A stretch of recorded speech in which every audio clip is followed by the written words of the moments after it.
Hola, ¿qué tal amigos de Crítica Cervantes? Bienvenidos una vez más. Gracias por darle clic al enlace. La detención del general y extitular de la Sedena, Salvador Cienfuegos Cepeda, en los Estados Unidos por presuntos vínculos con el narcotráfico, se presta a un abanico de lecturas en su análisis por tratarse de una de las figuras más importantes de un país como México, en el que desde el sexenio de Vicente Fox y posteriormente con los sexenios de Felipe Calderón y Enrique Peña Nieto, la estrategia para combatir a organizaciones criminales como los cárteles del narcotráfico ha sido el uso de las Fuerzas Armadas como respuesta a la crisis institucional de aquellas instancias encargadas de la seguridad interna del país. La primera lectura que hago es justamente sobre una doble crisis de legitimidad, una seguida de la otra. Por una parte, la crisis sobre la estrategia que se ha optado para el combate de las organizaciones criminales y por otra parte, una tentativa crisis de la institución que ejecuta dicha estrategia, las Fuerzas Armadas.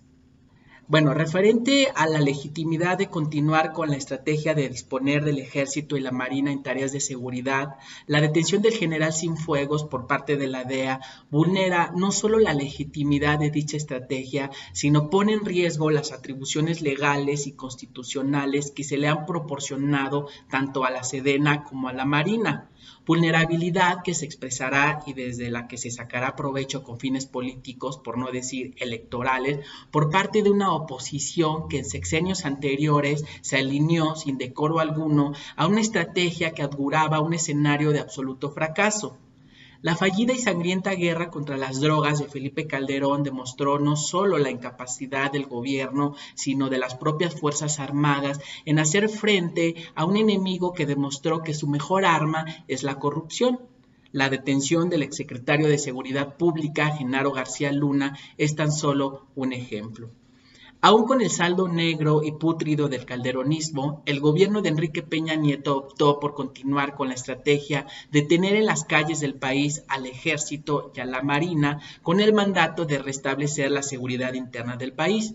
Sin embargo, la estrategia, más allá de hacer cumplir con dicho mandato, siguió reproduciendo las mismas prácticas de corrupción entre los entes que creíamos estaban en disputa, pero que en realidad hacían de esta simulación un negocio que favorecía a ambas partes, a organizaciones criminales y a representantes del gobierno peñanietista. La detención del extitular de la Sedena, Salvador Cienfuegos Cepeda, es ejemplo de ello.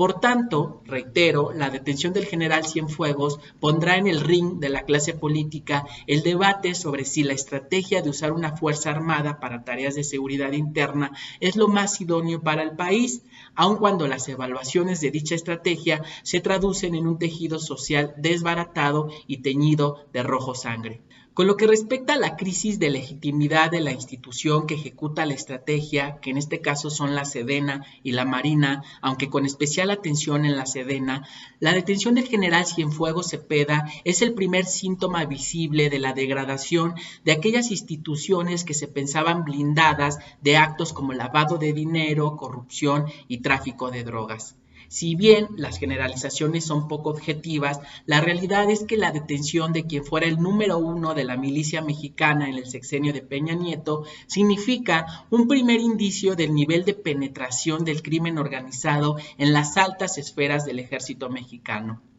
La repercusión es inminente, con un historial oscuro desde la matanza de Tlatelolco en 1968, pasando por la matanza de Tlatlaya hasta la desaparición de los 43 normalistas de Ayotzinapa. La fuerza del Estado mexicano se mide con la vara de un ejército blandengue y frágil a las tentaciones ilícitas que se creían exclusivas de la clase política.